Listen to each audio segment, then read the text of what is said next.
Friday, welcome to another edition of XFeed. Today we have a special guest on top of the fact that we woke up and it's just green candle after green candle that are turning into God candles. It's been an absolute incredibly bearish week, but we are going into the weekend feeling some kind of way. The special guest of the day is a guy that is rocking a Super Yeti, so you know it's going to be a good time. Mr. Adam Smoot is here.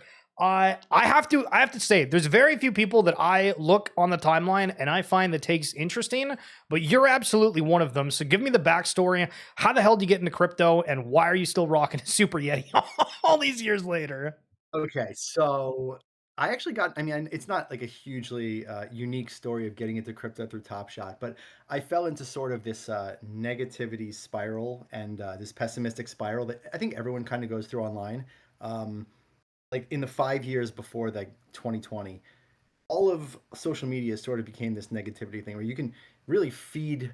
If you wanted to feel bad about stuff, if you wanted to be pessimistic, you just log on and you'd be pessimistic because everyone was feeding that. And I got talked into Top Shot, and it was like the first moment in a long time where I said to myself, all right, I'm going to be positive. I'm going to try to like find something new and break out of the spiral. And then just like everyone who got into Top Shot around that time, early 2020, early 2021, late 2020, like it kind of changed your lives. It really did. And I think, I mean, like, let's pause on that for a second, because I think that there is a wave of people that have gotten into the space where you and I kind of came into the space at the exact same time. And well, I think, yeah, it sounds like we did it. And then we've realized a couple different things. And it's awkward to a point where you're like, okay, so the money was absolutely a part of it, but the community, the drive, the excitement, you know, it was, you were saying people were feeling dark at a point, wanting to be negative, but there was so much happiness, so much excitement around that. And people that kind of trickled in after that, you know, they've experienced a bear market for X amount of years. And there's a lot of people that I know that came into the space that just don't do anything within crypto. They don't care, but it's because they also didn't have kind of that, you know, kick of, hey, this is something that can have exponential growth, and is really what we're moving towards on the online communities.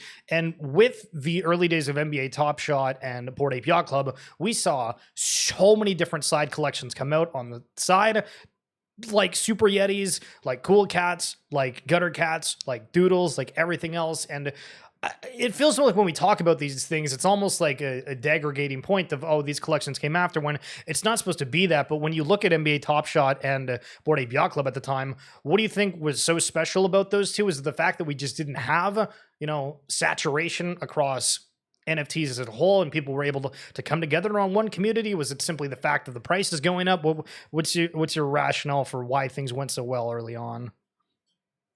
I think you had a few different things. For me personally, it was I was a card collector for a long time, and I was the one making fun of Top Shot in late 2020, like November-ish. I saw the ads on my Twitter, and I was just making fun of the idea of like you could buy YouTube highlights. And someone pulled me aside and they were like, okay, do you think in 20 years kids are going to be collecting cardboard, or are they going to be collecting digital artifacts, like digital collectibles? And it kind of clicked when he said that. And so I got into it very interested in the concept of what it was. The same way I got interested in Zed. I thought Zed Run was interesting. I thought VeVe was interesting. I thought all these things were sort of this new, interesting idea of what's the future of collectibles, the future of all this stuff look like. And online communities definitely played a part. I mean, no one was, it was a dark time in life, I guess. And so like everyone found these online communities to sort of, you know, brighten their days. So it's kind of a combination of all that. I mean, being in the Top Shot Discord at 3 a.m. waiting for pack drops, it was exciting. There was a level of excitement to it. Well, having something to look forward to is something that I'm going to just like scream home about forever. And I mean, over the past, like, I don't know, we'll call it like maybe 3 weeks, I've never felt more invigorated about doing content, covering the space. Like, I mean, we've not really direct messages at all, but like, I mean, I follow like all the stuff that you're posting, and, you know, I feel excited. I feel like I want to reach out. I want to socialize. I want to have something that we kind of get a forum in a bigger group. And Roar, what's going on? How are we doing? Thanks for coming through. And guys, if you're just tuning in, today we're doing a little bit of a special episode. I reached out to Adam Smoot Smoot here, and we are going to kind of just do our normal X feed stream. I want to give you guys a little bit of a perspective about Adam before we really jump into this, but it is going to be your traditional show as well. I mean, okay, so final thing. We went through like an extreme bear period. Now it seems like everything's green lit. It's exciting. It's awesome. Are you feeling bullish, or are you still like, hold on a second. Don't get too excited. I'm never too bullish, too bearish. I always, whatever the market gives me, I take. Like I don't right down the middle. Hell yeah. You can't predict any of this. Like it changes so fast. Like look, yesterday it was bleak. It looked real bleak, and then today you get these giant green candles, and it's just like it changes so rapidly that I have such a long-term outlook on this that I'm happy. Like, look, I guess I can say I'm very lucky. I got into Bored Ape. A Bored Ape was my first real NFT. I turned $900 into life-changing money. I haven't worked since. So my life is pretty easy. And so I've learned to just go with it now. And so I don't expect much from the market. And I respect the market is, I guess, the best way I would put it. I gotta quote that and upload that as a short later. So perfect segue. You absolutely nailed it without knowing. First thing that I want to go over is yesterday, the US Bitcoin spot ETF saw a 312 million in outflow again for the Bitcoin spot ETFs. And then for the Ethereum ones, they saw a 240 mil outflow. So we see hundreds of millions of outflows from the ETF. You wake up today, and if you haven't seen yet, oh my God, it's flying. In 24 hours, ETH is up 9%. Bitcoin's up 3%. We go from like max extreme bearish that nobody wants to absolutely sending off some words from Jerome Powell. Now, the first kind of controversial thing, and I don't know if this is necessarily controversial by any means, but when we talk about education, and that was something that I've tried realizing, I watched so much content back in the day for anybody that was creating it, whether I was actually interested in the person who's creating the content, I just cared about the content itself. And moving along, we have seen such a massive uptick within people educating and or shilling what they're interested in. And I saw this post from Raoul Paul. It says, due to popular demand, here is your guide to collecting digital art with the great Bat Soup Yum. Hell of a name, Bat Soup. But the point with this is we're at a point where I think anyone can end up being a champion of a collection of, I guess, like an asset class within NFTs, within crypto right now. But I feel like this is one of the few stages where if you put in the effort, you can absolutely change your life and make like a really big impact. Why do you think we don't see more people trying to give opinions on the timeline? I know that might sound sort of weird because you see, you know, a lot of people that do, but this space is so massive, but it feels like there's only like a subset of people that actually try to work to create a name for themselves. Do you think that that's just like the human element and people want to do what they want, or do they not realize what kind of the opportunity and what stuff looks like right now? I think a lot of it is we think more people care as much as we do. Than there actually are. I think what you see from the market, every time people get surprised by certain moves, you realize how little most people here actually know about the things they're buying. Like a lot of people they come in late and they just want to make the multiples. They don't understand anything about what they're doing here. And so I don't know if they have the knowledge to necessarily talk about it at length. And I think that's a lot of what you see is just you realize how little most people actually know here. Well, the CyberKongz, did you see all like the fallout from the CyberKongz token when that happened? Because there was a lot of big individuals within the space that were, and sorry, I should backtrack for a second. For anybody that doesn't know, CyberKongz is like one of the biggest NFT collections out there. For the longest time, you were able to get this banana token as yield from it. The other day, they said, hey, we want to change our token up. So they're changing it from the banana token to the Kongz token. And you were able to redeem, I think it was like 25-1 because the new token has more of a supply. They're trying to do more utility to it, fix whatever they felt like they messed up before, and 2% of it is going to get dropped to a bunch of different NFT communities. But the backlash from that was extreme. So many people were going out saying, oh, this is an extraction event. Why don't you just work on the initial token? But I don't really have that negative viewpoint. Like, and if you've been watching the stream every day, when we talked about it, I kind of rode the fence and said, I get why people are saying or perceiving that this is a bad thing, because we have had a lot of instances where a token rebrand of sort has not gone well. Does that mean that this one from Kongz is going to be bad? I don't think so, but I don't think the point of saying, hey, maybe this isn't that great. But on the other side of it, everybody that was commenting, I feel like they didn't actually read the white paper. They don't know what's going on. Apparently, the CyberKongz community voted on it as a whole in an overwhelmingly majority of support from it. So the core community wants it, but then you have people online that are just yapping about it without knowing. So I agree with your aspect of people not knowing. Within Portals, we interviewed the founder from Portals not that long ago, and that was for the RWA SegMints Podcast, which the link's in the description below if you're watching on YouTube or in my bio on X. But they posted, and this is a different person that I didn't interview, but from Portal, saying the highest NFT sales on Solana as a whole, and then it lists 7 are all Portal's avatars at hundreds to 1,000 SOL. My question for Adam Smoot: what do you think about Solana's NFT ecosystem? I feel like it's in a really weird spot. We've had points where like the Solana monkey business was like the top collection. The Degen Ape Academy was a thing. They had the Galactic Geckos at a point. There was, I forget what the hell that it was called, but it was like characters that looked like they were a part of a mafia gang at one point that were like all the rage, and I feel like I haven't seen them on the timeline. Why does Solana NFTs feel so weird? It's funny, you asked me this before we came on, and my Discord PFP is actually a saga monkey. Okay. I got into Sol NFTs. There was that, like, I don't remember exactly, like a year and a half ago. There was a month or two where everyone was like, really, okay, I think this is about to pop off. And I went and bought a bunch of the old generative art that like the first few generative art pieces that had gone on their collections. It just, nothing ever happened with it. I mean, nothing. I don't know what it is. I don't know if it's because just that culture is meme coin focused, and so it's really hard to get those people to switch over to something that's more non-fungible. They want their quick moves. I don't know. It's hard.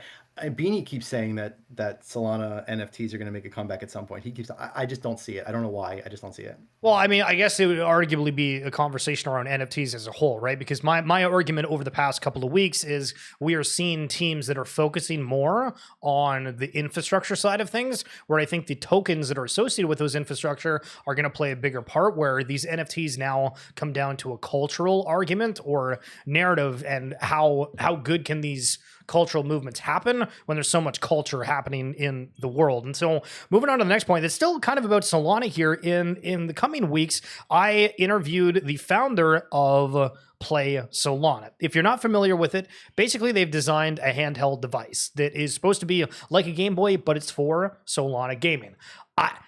It was probably one of the strangest interviews that I've done, and I don't mean that in a negative way, but normally for whatever reason, on most of the interviews that I've done, people have like 5 to 10 minute answers to a single question. So I went into it with like 8 or 9 questions, and he rapid fired through them. So I'm like sitting there, and I think I asked 27 questions in a 30-minute period. We absolutely flew by it, but he showed me the actual device. It looked really sleek. We got into some of the questions about how does that work. So that's something to look forward to. The question for you, Adam, is a handheld crypto gaming exclusive device. Is that ingenious? Is that weird? I mean, the fact that it's on Solana is another argument, because we've seen that Solana's done a mobile phone. Now they're doing, I mean, it's not Solana themselves, but now there's a handheld gaming exclusive device for their network. Like, I mean, Beanie might be right, but what's your take on these kind of seemingly actually innovative progress for some of the stuff around Solana? I mean, I don't know. I have that first Saga Oh, phone, do you? and it's fine. It's a fine phone. It's nothing special.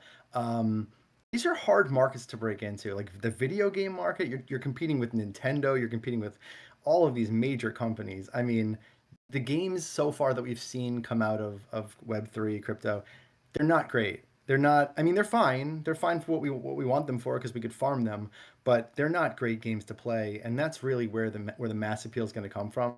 So I mean, I don't really see any kind of gaming thing, at least not right now, being something that's going to catch on with anyone outside of people trying to farm it or or get a token from it. That's it. Well, one of the questions that I did ask him was like, is this for like, are you wanting to lean into the Web3 aspect and just own that, or is that for everybody? And he was like, well, no, like we want it to be for everyone. So we'll see what happens. A little bit of a security reminder, ding, ding, ding, ding, ding, ding, ding, Zach XBT, and this is what I've been screaming every day.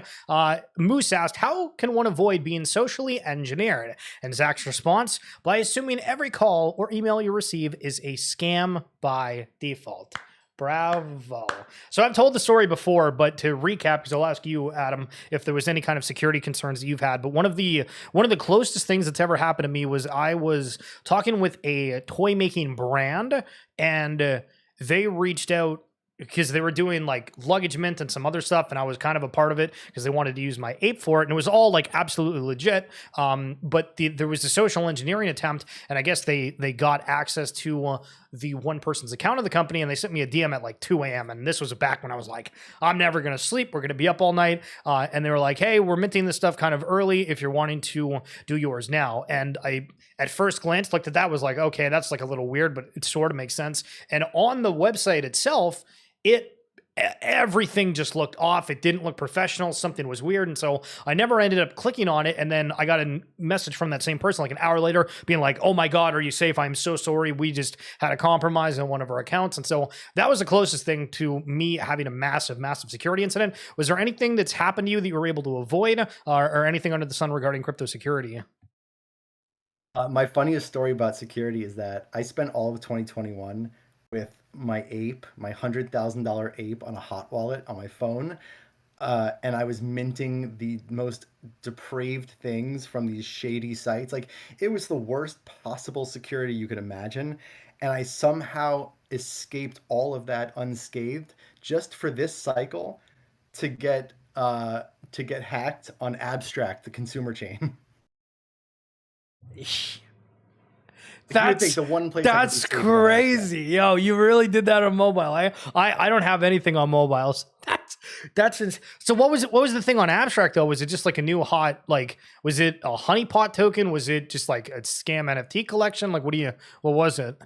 No, there was early on with Abstract, they didn't have, I guess, there was something with it uses Privy or whatever it uses, where you're just logging in real quick.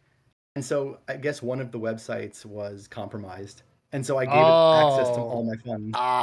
And I woke up the next day and my whole wallet was drained. Oh my God. Well, hopefully it wasn't too bad for you, but I appreciate you being transparent about the security flaws that exist. Corwin, so I need to assume all calls and emails from my wife are scams also? Got it.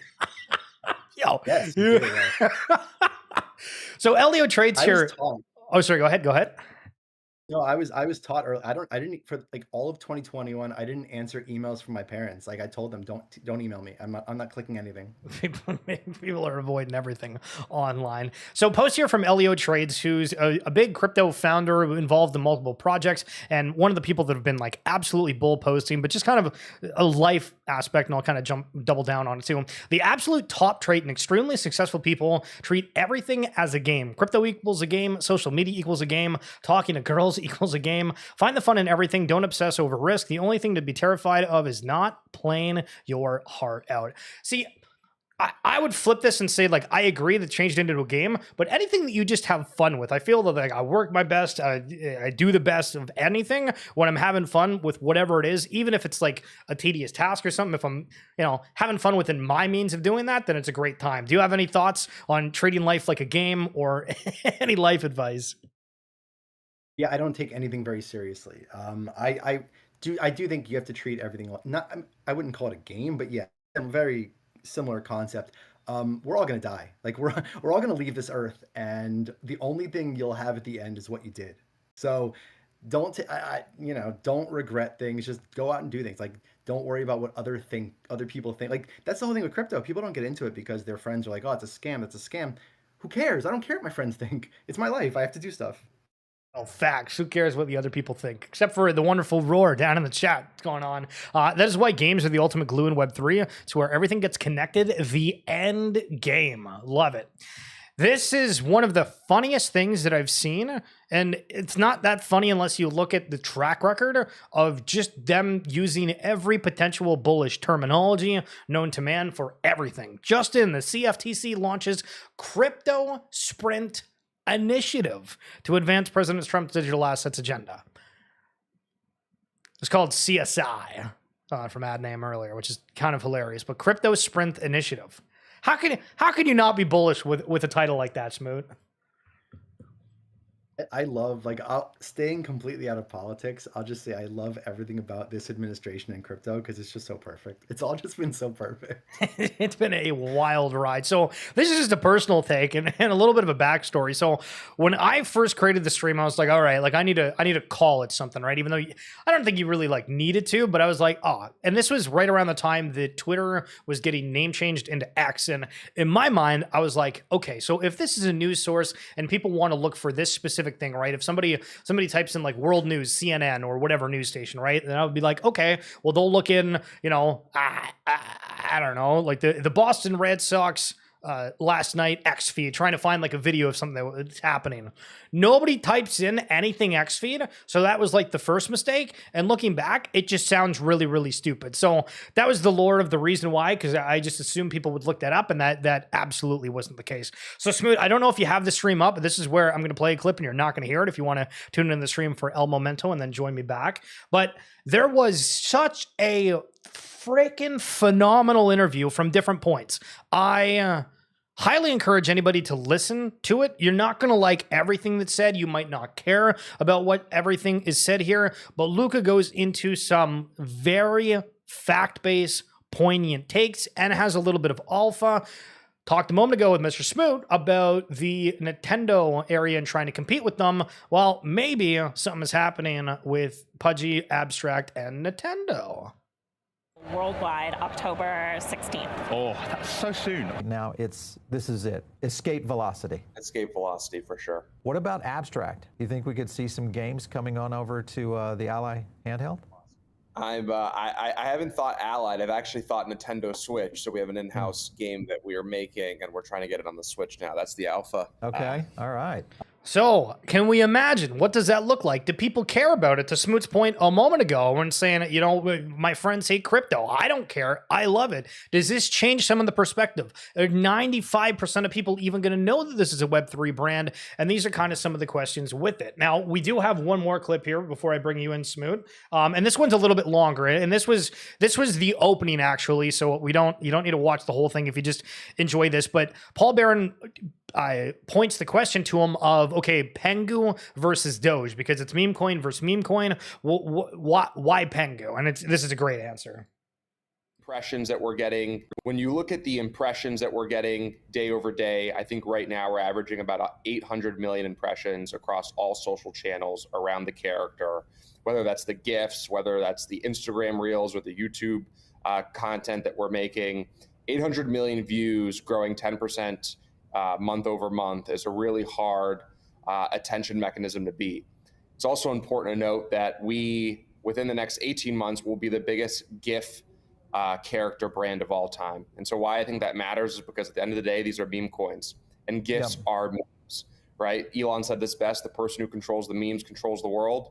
Luca Netz says the person who controls the GIFs controls the memes, who controls the world. Ultimately, I think you're really making a bet, not only the mimetic sentience that is the Pudgy Penguins and Pengu character, but you're also betting, I think, on the operational excellence that is the team behind it, right?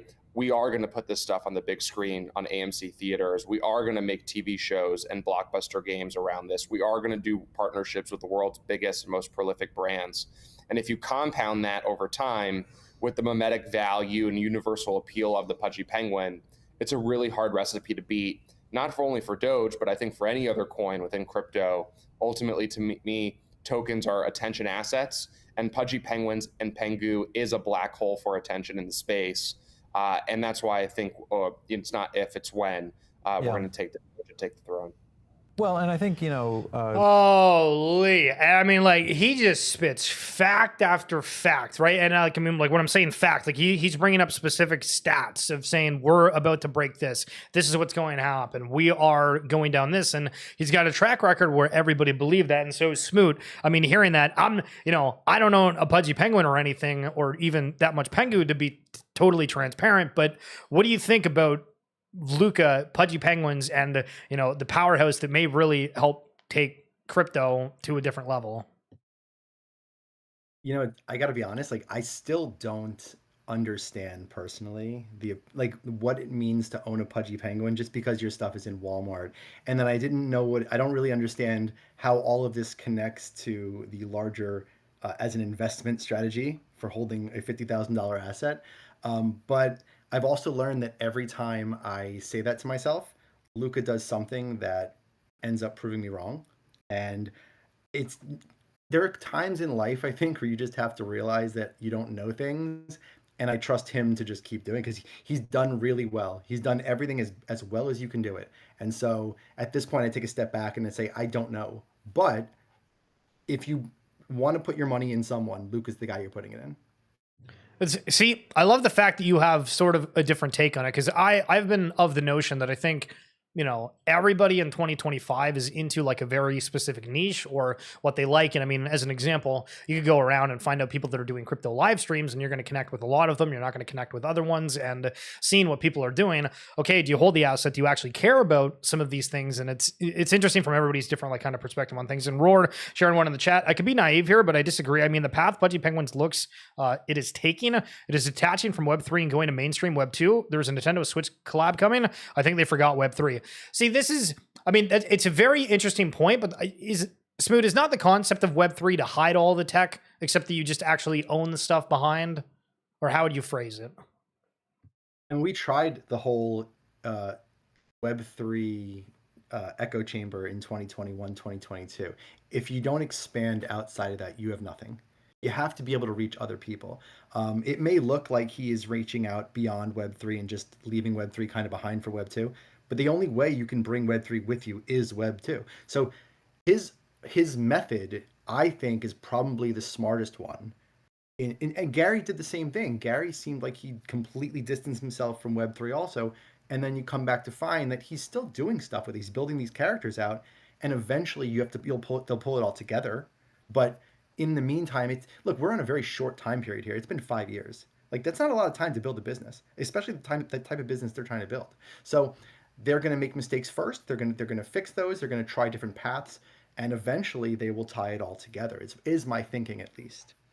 Interesting take. And I saw, actually, funny enough, Gary Vee, I saw some shorts the other day where Gary Vee was on a podcast with Stephen A. Smith talking about buying the New York Jets, and him and I mean, he didn't talk about VeeFriends or at all, but he's like, oh, I need X amount of years of like actual execution to get to the point. And it's like, okay, well, what does the future look like if we have some of these people that were early movers within Web3? Can they expedite the process? How many people want to jump in with them? And then I'm like, is Gary Vee going to dump all of his crypto punks to go buy the New York Jets?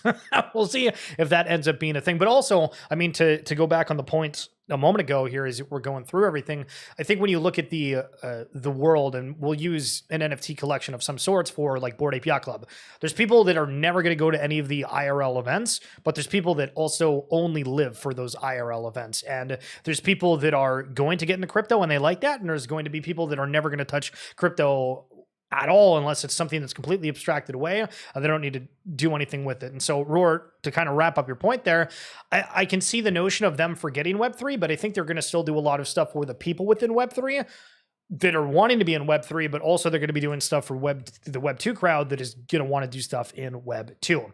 This is absolutely friggin' awesome. So the Vibes trading card game, their like promo card or whatever is the Nyan Cat that's made by Chris. So Chris went out, I guess they got this collab. He signed a couple different ones of this. I just think that that's super cool. And I love that we're seeing collabs mean something again. Smoot, do you think that like collabs are starting to actually have weight on them? Because there was so many times back in 21 where collections said, hey, we're collabing with this, we're doing that and whatever. And it just didn't mean a single thing. Yeah, I mean, it's always going to matter. I mean, collabs in everything. If you look at, I know all the toy companies collab together. Like you see Teenage Mutant Ninja Turtles collabing with another, I forget who they did theirs with. It's huge. Within Web3, these are good collabs right here. I don't know what that means for the larger thing, but I'm generally a fan of the physical cards that these companies have been putting out. I know Pudgy does it, Chimpers does it, Gary does it. And I collect all of them, by the way. I've sealed boxes of them all. So but I do like these these small little collabs, and it's like just Easter egg kind of things for people who've been here. Yeah, I don't know. I like it. It's good. Ripple, just with a general update, the 300 billion stablecoin market is set to grow into the trillions. Bullish.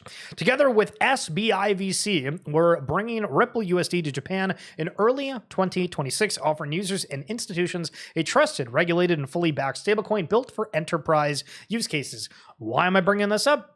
Just highlighting how many big things are happening in the space. Oh, here's another one. Just in, EU accelerates plans for digital euro stablecoin with potential rollout on Ethereum or Solana blockchain. Time after time, we're getting these major headlines. I don't know, Smoot, if you've seen this today, and I haven't really followed the ecosystem at all, so maybe I'm talking from a place of not knowing anything, speaking of people talking about things they have no idea what they're doing, but the Vader ecosystem, the token, this is an AI token, and I'm going to read the announcement here in a second, but they unlocked all of the ones that are in stake, and the token dropped 50% immediately, which is kind of crazy. So the announcement, major update on Vader AI. The project is moving away from Genesis-related DFAI product development. Given the uncertainty that comes with any pivot, all staked Vader tokens are unlocked and sent back to their corresponding holders so they don't feel locked into the new direction. Check your wallets. They have stake in some other stuff. I've heard of this, but I don't actually know. Have you followed Vader at all? I mean, a 50% crash on something that I thought was like top of the line is kind of crazy. I'm in that virtuals ecosystem a little bit. I staked, but I didn't stake any Vader. I staked a lot of virtuals. I always think when I stake my tokens, they're going to zero because by the time you get them out, they're always at zero anyway. So I don't know if 50% down is a big deal. I don't know what their unstaking process was.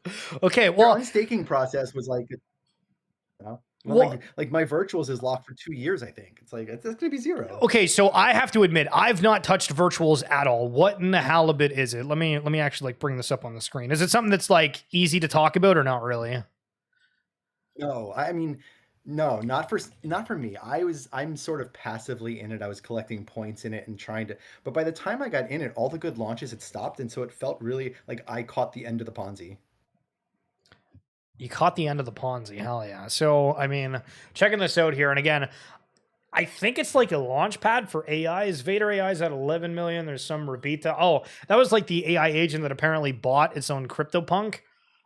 There's so many things that happen. I feel like I don't really understand what it is. So if you're somebody that's in virtuals that's watching this after the fact, feel free to jump down and give us all of the good insights for that, because we are both kind of not really super involved in that. But Smoot, I want to thank you so much for coming on through. Guys, if you're wanting to follow Smoot, I got his account up here on X. It's an absolutely phenomenal follow. Before we send you away, is there anything, your thoughts regarding the industry, your thoughts about, the early days and having success, people kicking around, people are wanting to feel bullish, people are wanting to kind of look at what the future can hold? What's kind of your final send off? I will say this, if for all the NFT people, I don't know how many people who are into NFTs are actually listening to this, or people who are thinking about getting into NFTs. NFTs are going to come back, and the only reason I say that is because greed is undefeated. So when people's money when they stop getting multiples on coins, and when the market starts to trade sideways, people are going to be looking for other places to put their money. It never stops. The Ponzi will continue forever, but NFTs are a more fun way to do it. I personally feel like I had the most fun in NFTs, collecting art, doing that stuff. And that Yeti, that big smiling Yeti will forever mean that. Just take that, put it on your wall, the good old Yeti. Look at that glorious thing. Love it, dude. Thank you so much for coming on through. Roar, I like NFTs, but it would be great if they work properly with Web3 games, which they don't yet, because no one knows how to build Web3 games yet. I mean, I think all these, right, like it's a big experimental phase, and that's a big way to look at everything happening right now. Some things are going to work exceptionally well. Some things are not. Playbooks are getting written, and we're going to be covering it all the time. But Roar, Corwin, and anybody watching afterwards, thank you guys so much for coming on through. Again, if you want to listen to the RWA SegMints Podcast, the link's down in the description below or in my bio on X. If you're new to the channel as well, would love for you to subscribe, follow me wherever you're watching, and I will catch you